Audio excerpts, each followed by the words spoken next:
nós encerraremos então a série Corandeu, vivendo diante da face de Deus. E eu quero convidar os irmãos a abrirem a sua Bíblia na palavra de Deus. E por conta da vigília, eu fui conduzido pelo Senhor a meditarmos no mesmo texto que o diácono Edmilson nos trouxe na reflexão da noite, na sexta-feira da vigília, que é Atos, capítulo 2. Eu quero ler com os irmãos os últimos versículos, ou seja, os versículos finais, que se encontra no capítulo 2, versículo 42 até o final do capítulo. A versão que eu tenho em mãos é a NAA.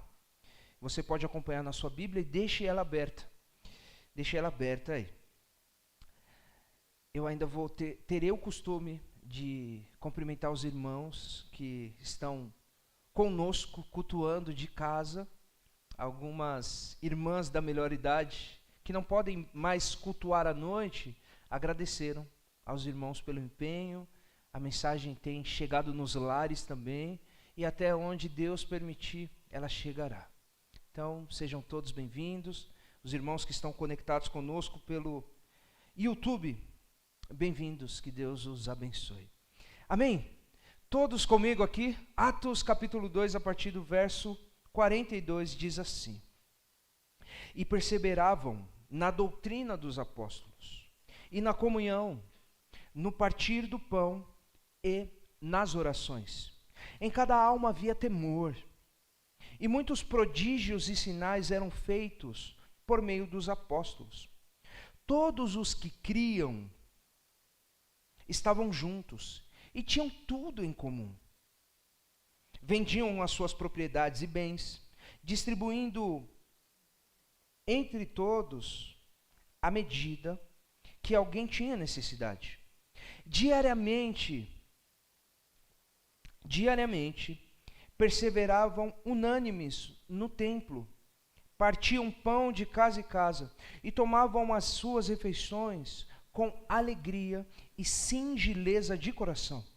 Versículo 47, louvando a Deus e contando com a simpatia de todo o povo. Enquanto isso, o Senhor lhes acrescentava dia a dia os que iam sendo salvos. Até aqui a palavra de Deus. Vamos fechar os olhos e orar ao Senhor.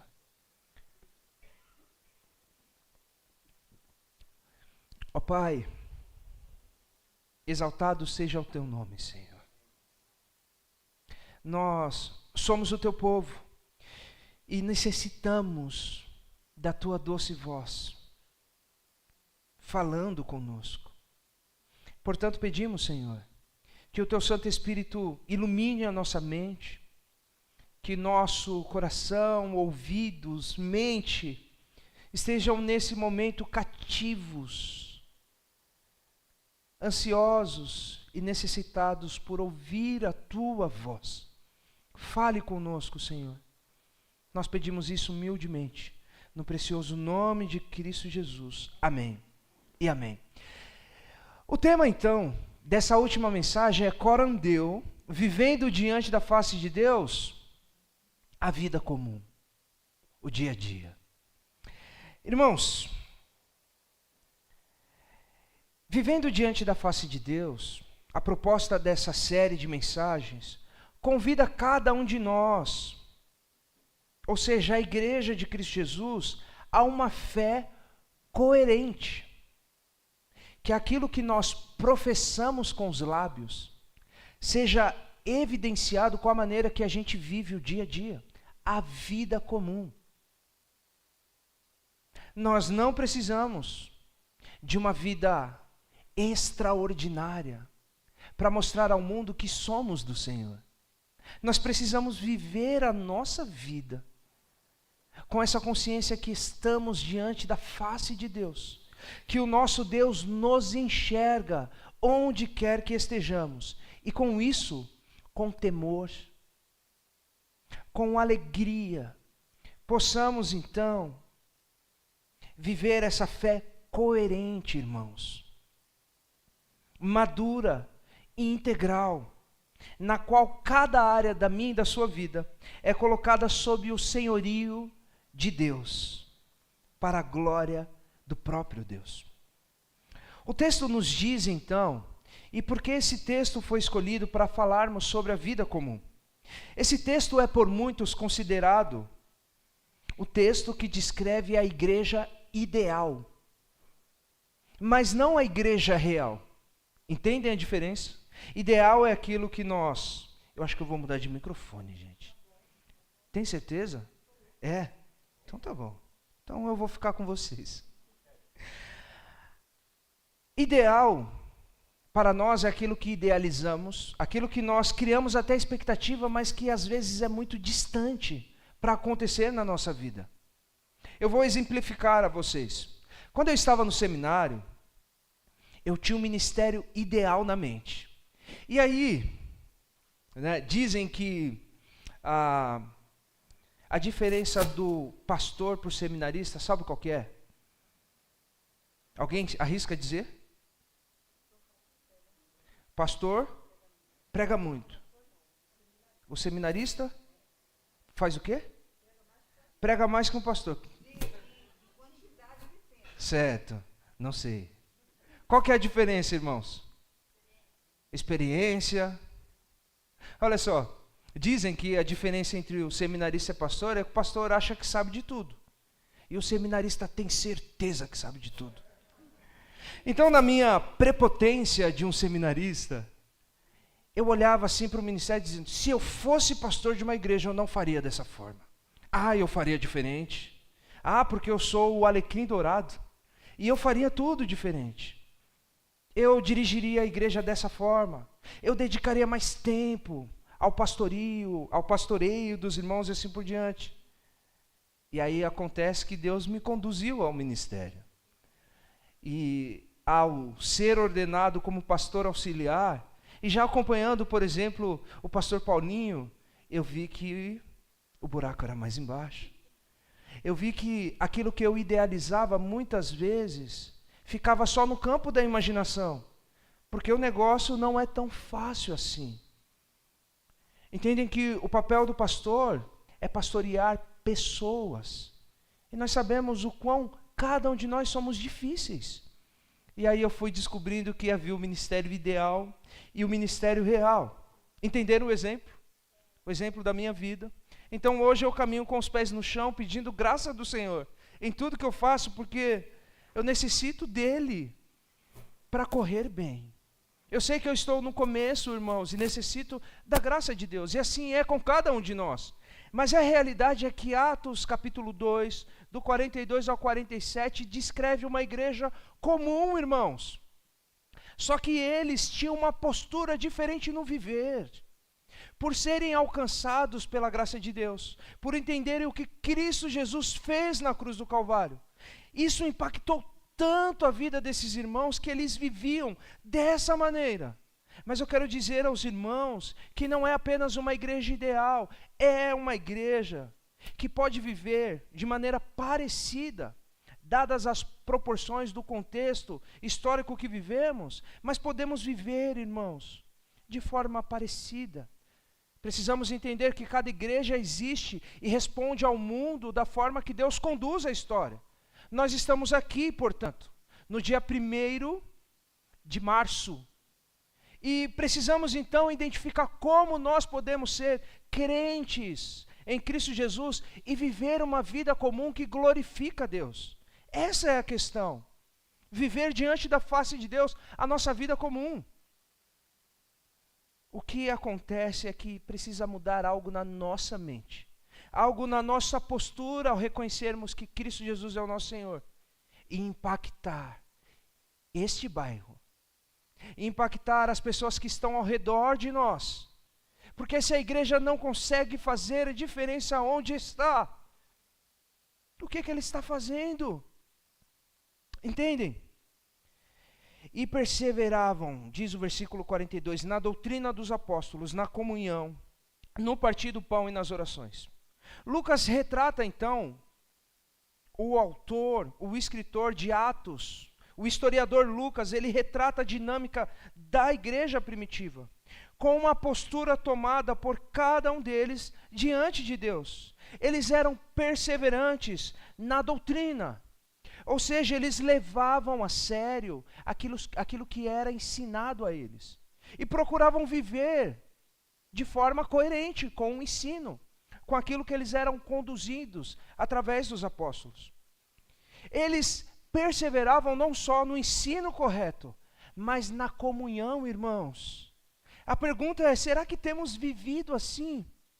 Eu tenho falado, repetido e me desafiado a desenvolver comunhão com cada um dos irmãos, porque é a igreja que Deus escolheu para estarmos como família. E comunhão é viver a vida comum com os nossos irmãos, mas se importar com o nosso irmão, saber quais são os problemas. Se você puder tomar nota no seu celular ou num papel, escreva o quanto você conhece do seu irmão que está sentado ao seu lado. Quais são as dores, as lutas pessoais do seu irmão? Quais são os pedidos de oração do seu irmão? Para isso é necessário estarmos na vigília de oração, no culto de quarta-feira de oração, na rede de oração, ou pelo menos mandar um zap para o seu irmão e perguntar: aí, meu irmão, está tudo bem? Como que estão as coisas aí? Nós precisamos, irmãos, sermos intencionais na comunhão. Eles eram perseverantes, diz o texto, na doutrina e na comunhão. E essa postura, então, de serem perseverantes na doutrina, ou seja, no estudo da palavra de Deus, e na comunhão, resultaram as outras características que o texto descreve. Eles partiam pão, compartilhavam refeições e oravam perseverantemente. Entendem? São crentes comuns, mas vivendo de uma forma, irmãos, que para nós às vezes parece incomum. É o arroz com feijão da fé. O ensino correto, a prática correta, leva a igreja a viver de uma forma em que partilham até as refeições. É impossível, eu vou trabalhar nem com é muito difícil. É impossível disso acontecer na prática? Sim ou não? Não é impossível, irmãos. É possível vivermos de forma parecida, mas é necessário perseverança, sermos intencionais, mais uma vez repetindo, perseverar na oração e no partir do pão. Nós somos ensinados que o que rege a nossa vida comum é o que nutre a nossa mente. Aquilo que temos em mente transforma então na forma que vamos viver, irmãos. Por isso que a gente bate na tecla de que a teologia, o estudo e tal, deve reverberar ou deve ser evidenciado por nós na nossa vida comum, naquilo que fazemos, na forma como tratamos as pessoas que não conhecem Jesus. Um desafio para cada um de nós é que no dia a dia comum nós possamos manifestar como vivem os filhos de Deus. No nosso trabalho, por exemplo, falamos acerca disso. O nosso trabalho ele pode ser executado para glorificar a Deus. Eu creio nisso. E a palavra nos ensina isso. Eles tinham então essa intencionalidade na comunhão. E eu quero desafiar os irmãos a pelo menos nessa semana e a partir de hoje, a desenvolver. Não precisa você ligar para todo mundo, mas procure 1 ou 2 irmãos e seja intencional. Talvez Deus já tenha colocado alguém na sua mente que só basta você tomar coragem e falar: eu vou mandar um WhatsApp. Deus está me incomodando para orar pela sua vida, meu irmão. Está tudo bem? Olha que difícil. Está tudo bem, meu irmão? Como que eu posso me aproximar mais de você? Será que rola um café na padoca? Precisamos ser intencionais, irmãos. O texto segue dizendo que em cada alma havia temor. E muitos prodígios e sinais eram feitos por meio dos apóstolos. Detalhe importante que não pode passar desapercebido por nós na leitura é o temor, irmãos, o santo temor.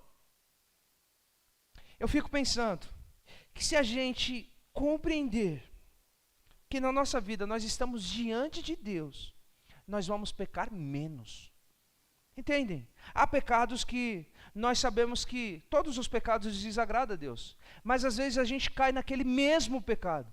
E se tivermos a compreensão que estamos diante da face de Deus, que literalmente Jesus Cristo está conosco, na pessoa do Espírito Santo, será que nós pecaríamos dessa forma? Ou será que nós tentaríamos lutar mais contra o pecado? Temor, então, é um detalhe que não pode nos passar desapercebido. Nesse contexto havia uma clara manifestação do poder de Deus. Talvez a diferença histórica, digamos assim, é que Deus, naquele momento, Ele manifestou o seu poder de uma forma singular, para evidenciar, e eu coloquei aqui a qual fazia-se necessária, para mostrar que o mesmo Espírito que agia em Cristo Jesus, Jesus curando, ressuscitando mortos, seguia atuando através dos representantes de Jesus, os apóstolos. Então havia uma necessidade dos irmãos ali convertidos a Cristo Jesus em olhar para os apóstolos e entender, realmente, esse povo aí é de Jesus. Porque da mesma forma que Jesus agia, eles agem. É o mesmo poder, pessoas são curadas. Cegos veem, aleijados são curados, começam a andar. Mortos ressuscitam. Então, esses sinais seguiam de uma forma, ao meu ver, diferente dos dias de hoje. Porque havia uma necessidade de uma prova cabal de que aqueles homens eram de fato representantes agora, apóstolos, que dariam sequência ao ministério de Cristo Jesus. Isso era então motivo dos cristãos entenderem que Deus estava presente, por isso o temor. É por isso que eu falei aos irmãos, quando nós compreendermos que Deus se faz presente em nossa vida, não só aqui, irmãos, mas no seu quarto, quando está você sozinho com o seu computador, ou você com o seu celular, ou você onde quer que esteja andando, Deus se faz presente ali. Há necessidade do santo temor. Deus se faz presente. Onde chega, como eu falei, o povo de Deus, ali o Senhor está. Luz em meio às trevas. Onde nós chegamos, irmãos, as coisas devem mudar, porque chegou o povo de Deus. E aleluia por isso. Todos os que criam, versículo 44, 45, estavam juntos. Que coisa boa, gente. Eu particularmente gosto da comunhão. Estar junto com os irmãos. Detalhe importante é que a gente come bem. E sempre onde a gente está tem comida. E muita comida. A prova foi a feijuca hoje. Mesmo que o pessoal não comeram junto, mas acabou. O povo gosta de se alimentar. Todos os que criam estavam juntos e tinham tudo em comum. Vendiam as suas propriedades e bens, distribuindo o produto entre todos, à medida que alguém tinha necessidade. E aí, como fica esse pedaço? Eu entendo que o texto, e aqui até no contexto também, deixa eu ler aqui, antes de falar mais. Sabemos que a partilha da comunhão de bens era algo voluntário. Esses irmãos não eram obrigados a... Pode ler Atos capítulo 1, 2 e a sequência do texto todo. Era uma inclinação do coração deles. E nós fomos ministrados recentemente acerca da generosidade. E a generosidade é um ato voluntário.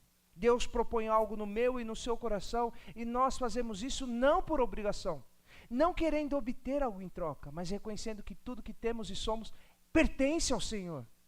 Nós somos apenas administradores, irmãos. Tudo que nós temos, na verdade, não é nosso, é do Senhor. E a gente precisa cuidar bem, e se for possível, abençoar a vida das pessoas que estão ao nosso redor. Era antes de qualquer coisa a convicção eu serei redundante, de que tudo que possuía era dado por Deus e que, na verdade, Deus era o verdadeiro dono dos bens, de tudo. E essa realidade se aplica a nós, irmãos. Eu lembro que, certa feita, um pastor estava compartilhando que roubaram o carro dele. E era um carro que ele trabalhou muito para comprar. Um homem de Deus, assim como cada um de nós. Ele trabalhou um bocado, comprou o carro, aquele carro comprado com o suor do trabalho. Passaram-se alguns dias. Ele foi aonde o carro estava estacionado e achou 2. Roubaram o carro. A postura dele foi chegar em casa e rir. E a esposa falou: tudo bem, meu amor? Por que você está rindo? Ele falou: não, é que roubaram o nosso carro. E a esposa colocou a mão na cabeça e falou: mas roubaram o carro? Ele falou: mas e por que você está rindo? E ele disse: porque o ladrão pensou que o carro era meu, mas era do Senhor. Entende, irmãos? Tudo que temos pertence ao Senhor. E quando alguém leva os bens, a gente sofre. Mas sabe, Deus nos dá capacidade de conquistar. Deus nos dá capacidade de batalhar e continuar vivendo a vida, porque tudo que temos vai ficar. No nosso caixão, como bem sabemos, não há gaveta. Tudo vai ficar, irmãos. E a forma como nós administramos aquilo que Deus nos dá mostra que somos ou não do Senhor, irmãos. A Bíblia declara que do Senhor é a terra e a sua plenitude. O mundo e tudo que existe no mundo pertence ao Senhor, irmãos. Vemos então a prova disso em 2 momentos. Lembram de Barnabé? A Bíblia, em Atos capítulo 4, do 34 ao 37, mostra esse homem que teve a postura de vender um bem que ele possuía e apresentou aos pés dos apóstolos. Esse é o exemplo positivo. Ele fez isso de forma voluntária. E um outro casal, de uma forma negativa, Ananias e Safira, eles venderam e mentiram acerca do quanto eles tinham arrecadado. E eles foram mortos por conta disso. Novo Testamento.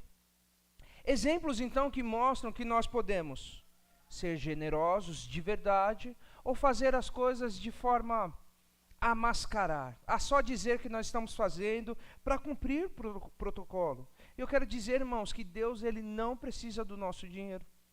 Deus ele não precisa de nada, porque Ele é dono de tudo. Mas como é bom nós reconhecemos dessa forma generosa que tudo que temos é do Senhor. E a gente consegue abençoar tantas pessoas, irmãos. Eu tenho alegria nisso.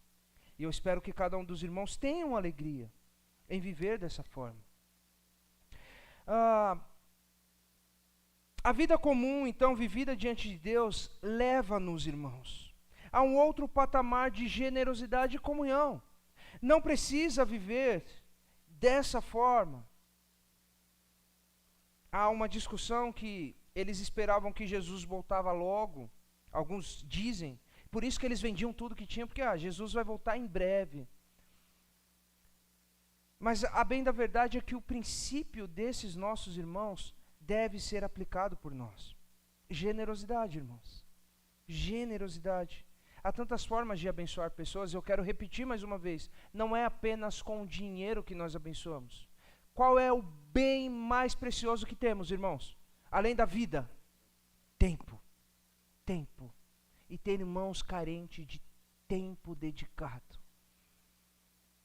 Sentar e falar, irmão, eu quero ouvir um pouquinho da sua história. Os irmãos mais experientes, eu tenho tido essa grata experiência. Cada visita, é tão bom ouvir as histórias de vida. Eles precisam ser ouvidos. Que tal cada um fazer um pouquinho e abençoar os nossos irmãos? Versículo 46 e 47. Diariamente, perseveravam unânimes no templo, partiam pão de casa em casa e tomavam as suas refeições com alegria e singeleza de coração. Nós estamos falando de vida comum, irmãos. A questão de vir ao culto, a questão de fazermos algo para Deus faz parte da nossa vida comum. Se não faz, se você acha que, não que hoje não seja um dia que nós dedicamos ao Senhor, é verdade, e que bom que você está aqui, mas o Senhor requer que vivamos todos os dias com essa mesma intenção. A minha vida é um culto permanente a Deus, direto, eu estou cultuando ao Senhor. Há um pastor que ele trabalha a questão de que as nossas celebrações, elas deveriam ser muito mais uma celebração em que juntos nós louvamos ao Senhor com gratidão por aquilo que Ele fez durante a nossa semana. Entendem? Olha a diferença, não vir ao culto para cumprir o protocolo, para dizer, não, hoje eu vou para ser mais abençoado e tal. Tudo isso acontece. Nós somos beneficiados por cultuarmos ao Senhor. Ele é gracioso, irmãos. Tal como Ele requer generosidade de nós, Deus é generoso por excelência. E Ele nos abençoa sempre, irmãos. Dificilmente quando nós vamos ao culto com o desejo de cultuar ao Senhor, Ele não nos abençoa. É muito difícil isso acontecer. A gente sempre sai com uma palavra no coração. A gente sempre sai com um sorriso de um irmão, um abraço caloroso de um irmão. Sabe, irmãos, mas a bem da verdade é que os nossos cultos, eles deveriam ser mais uma celebração, sabe? Aquela explosão de gratidão, dizendo, Senhor, obrigado por essa semana. Obrigado pelos desafios, mas eu estou aqui louvando ao Senhor com os meus irmãos, porque o Senhor é bom. Os cristãos aqui, versículo 47 diz que eles serviam com alegria e singeleza do coração. 47, louvando a Deus e contando com a simpatia de todo o povo. Os cristãos, eles seguiam o mesmo padrão que Jesus, irmãos. Portanto, se tivermos alguma dificuldade em como ser uma pessoa melhor, um crente melhor, nós temos um modelo principal, primordial, que é Cristo Jesus. Olhemos para Jesus. Mas a bem da verdade é que Jesus levanta pessoas para que sigamos o seu modelo também. O apóstolo Paulo disse isso. Sejam meus imitadores, assim como eu sou de Cristo. Entendem? Se você imita Cristo Jesus, não há problema nenhum do seu irmão se inspirar na sua vida. Mas o irmão tem que se inspirar sabendo que, vez por outra, cada um de nós podemos pisar na bola. Nós somos pecadores. Mas a verdade é que precisamos, então, viver dessa forma, a sermos modelos. Quer saber como nós somos e temos a oportunidade de sermos modelos no dia a dia? Dentro da nossa casa. Pronto. Eu aprendi que criança vê, criança faz. É fato. Os filhos imitam a nossa conduta e o nosso comportamento. Se somos discípulos de Jesus, os filhos verão e nos terão como referência. Se somos discípulos de Jesus, mais ou menos, os filhos verão e vão seguir o modelo nosso como referência.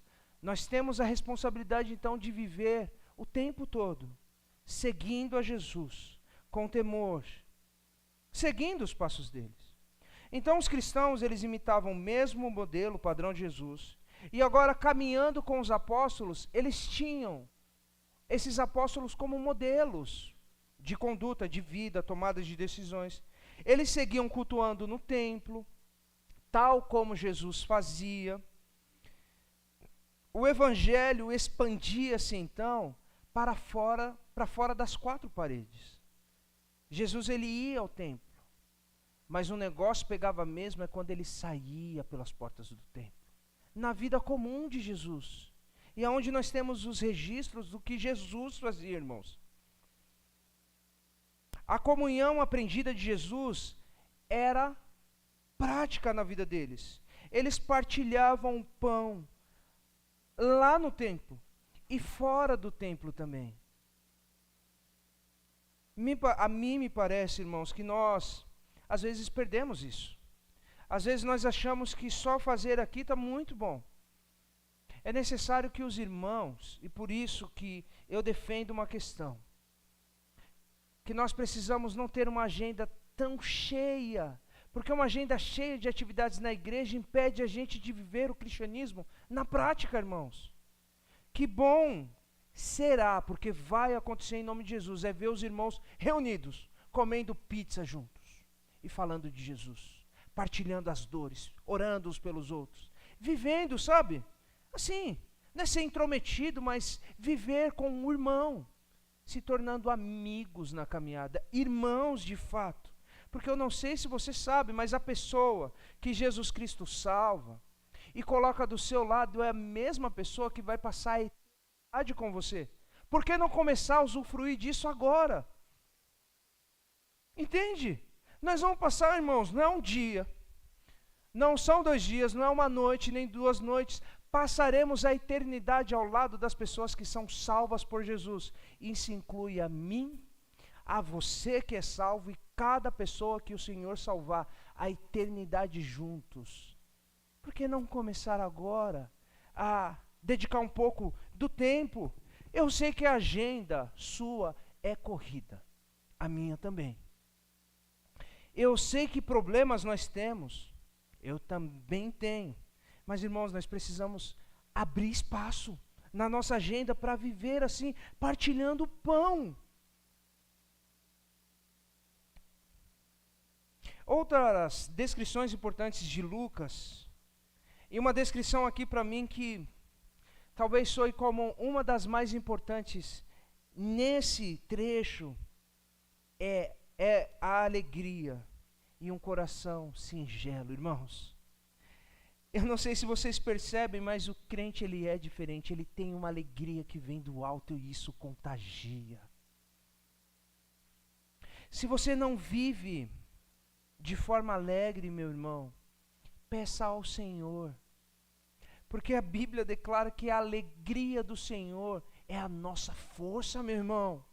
Bote um sorriso no rosto e contagie as pessoas, porque você é de Jesus. Viva a sua vida como expressão da graça de Deus para outras pessoas. Sorria mais, meu irmão. Tendo você os dentes bonitos ou não, sorria mais. Expresse a alegria por pertencer a Cristo Jesus. Isso transforma tantas pessoas, impacta tantas vidas, gente. Sorriso no rosto, sorriso no rosto, sorriso no rosto. Olha só, ou seja, os cristãos viviam a sua vida comum, mas expressavam a verdadeira alegria por estarem e serem de Jesus. Isso mudava tudo ao seu redor.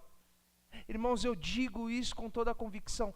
É possível vivermos assim, alegres.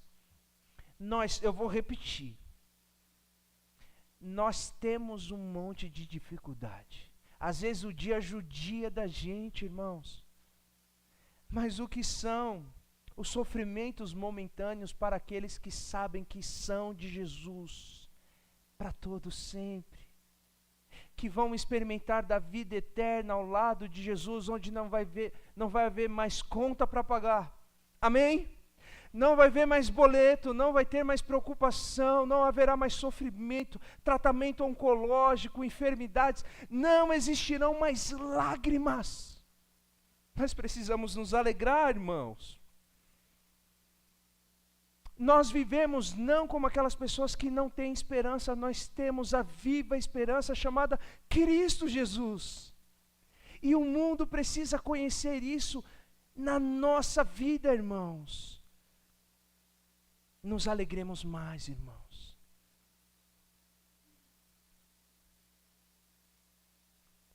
Eles expressavam então a verdadeira alegria por estarem e serem de Jesus. E as pessoas, qual é o resultado então dessa comunidade cativante, dessa igreja alegre? É que as pessoas se simpatizavam. O texto diz que eles contavam com a simpatia de todo o povo. E eu sou literal, se está escrito todo o povo, é todo o povo. As pessoas que estavam ao redor se simpatizavam. No mínimo, eles podiam não acreditar em Jesus. Fato. É o que a gente, via de regra, espera das pessoas. Mas eles olhavam assim e falavam, esse povo é legal. Esse povo tem uma alegria que contagia a gente. Isso gera uma certa curiosidade. Por que essa pessoa sofre tanto? Tem tantas lutas, mas sorri de uma forma tão especial? E aí você pode encher o peito. Encher o peito não de prepotência, mas você pode encher o peito e responder: é Jesus. A minha alegria se chama Jesus Cristo, meu Senhor. Ele opera maravilhas em minha vida. Ele me tirou de uma situação de lamaçal de pecado. Eu estava caminhando para o inferno e Jesus me salvou. A minha alegria é porque eu sou de Jesus. Eu sou de Jesus. Que demais! Que coisa bela, irmãos. As pessoas se simpatizavam com eles. Como bem observou certo comentarista, não são necessários programas ou reuniões especiais para conquistar almas perdidas, irmãos. Um grupo empolgado, alegre, porque compreende quem é Jesus, cheios do Espírito Santo, de uma igreja ativa, consegue bons resultados. Basta vivermos a nossa vida cheios do Espírito Santo, que certamente Deus nos alegrará com pessoas sendo alcançadas pelo poderoso Evangelho de Cristo Jesus. Não é isso que a Bíblia diz? O Evangelho é poder de Deus para a salvação de todo aquele que crê. O que pode impedir quando Deus deseja agir salvando alguém? Talvez a sua falta de alegria, ela gere um obstáculo para aquela pessoa que olha para você e fala: ele diz que é de Jesus, mas eu não vejo alegria nele. Irmão, em nome de Jesus, alegre-se no Senhor. Alegre-se no Senhor. E a confirmação disso está registrada no texto. Uma igreja reunida, irmãos que vivem o seu dia comum, a sua vida comum, com a compreensão de quem são em Cristo Jesus. Sabe o que eles experimentam? Quando eles vivem dessa forma, alegres. Eu espero que até esse momento você tenha quebrado um pouco o tabu de que essa igreja é uma igreja que viveu naquele tempo o Evangelho, a vida comum, e nós podemos viver dessa forma, irmãos. Deus, ele não requer de nós algo que nós não podemos fazer, porque o Espírito Santo dele nos capacita. Nós não estamos sozinhos. Mas olha só, o texto segue no versículo 47, dizendo que enquanto esses irmãos iam para o templo, partiam o pão, viviam o Evangelho, partilhavam as suas refeições com alegria, sinceridade ou singeleza de coração, cantavam ao Senhor. Está descrevendo tudo o que nós fazemos, irmãos. Enquanto isso, em outras palavras, enquanto esses cristãos viviam a sua vida extraordinariamente comum, olha só que legal, diante da face de Deus, olha como o Senhor respondia a esses irmãos. O Senhor lhes acrescentava dia a dia, diariamente, os que iam sendo salvos. O texto fala que isso aqui, essa salvação, é algo passivo. Apenas há um agente salvando, e esse agente é o próprio Deus. É Deus quem salva. Enquanto nós vivemos a nossa vida comum, saiba que a sua vida vivida de forma comum pode ser um instrumento usado por Deus para Ele salvar pessoas, irmãos. Quando nós falamos de Jesus, quando nós compartilhamos o Evangelho de Cristo Jesus, o Senhor lhes acrescentava, e o Senhor pode hoje acrescentar diariamente na nossa igreja os que Ele vai salvando todos os dias. A obra de Deus não para, irmãos. Às vezes eu e você estamos parados, mas o Senhor não para de salvar. Ele continua, meus irmãos, até ser dia perfeito de Ele falar: chegou o momento, agora eu vou buscar a minha igreja, agora eu buscarei os salvos. Enquanto isso, nós precisamos lembrar que o Senhor, Ele continua agindo, salvando as pessoas. Nós temos de um lado a vida comum, de cristãos que verdadeiramente compreenderam e praticavam o Evangelho raiz. C.S. Lewis, ele tem um livro intitulado de Cristianismo Puro e Simples. A gente que complica muito a caminhada com Cristo Jesus. Às vezes nós criamos tantas coisas que impedimos as pessoas de entender que o Evangelho é simples. Simples, eu falo mais uma vez, não significa dizer que é fácil. Jesus, ele disse como seria o Evangelho. Como é viver, ser discípulo de Jesus. Se alguém quiser vir após mim, negue-se a si mesmo. Tome diariamente a sua cruz e siga-me. Esse é o Evangelho. Simples, mas não significa que é fácil. Nós precisamos da graça dele para continuar. Então nós temos de um lado esses irmãos que praticavam e viviam verdadeiramente o Evangelho raiz, vida na vida, um amor abnegado, colocavam as pessoas na frente dos seus próprios desejos. Eles partilhavam, eles tinham submissão à palavra de Deus, eles dependiam do Senhor e viviam alegremente. Do outro lado, nós temos Deus respondendo favoravelmente a este povo, mostrando que a salvação e da salvação dos perdidos, quem cuida é Ele mesmo, é o Senhor quem salva. Eu não sei se você já tentou assumir essa responsabilidade de salvar as pessoas. Pobre coitado de nós, irmãos. É o Senhor quem salva. Isso está na conta dele, é responsabilidade dele. A nossa responsabilidade é, cremos em Jesus, nós temos que fazer aquilo que ele nos ordenou a fazer. Vivamos a nossa vida comum e falemos de Jesus às pessoas. Espera e aguarde que os resultados competem ao Senhor. Para mim isso tira um peso das minhas costas. Eu não tenho o dever de salvar, no sentido que não é pela minha performance,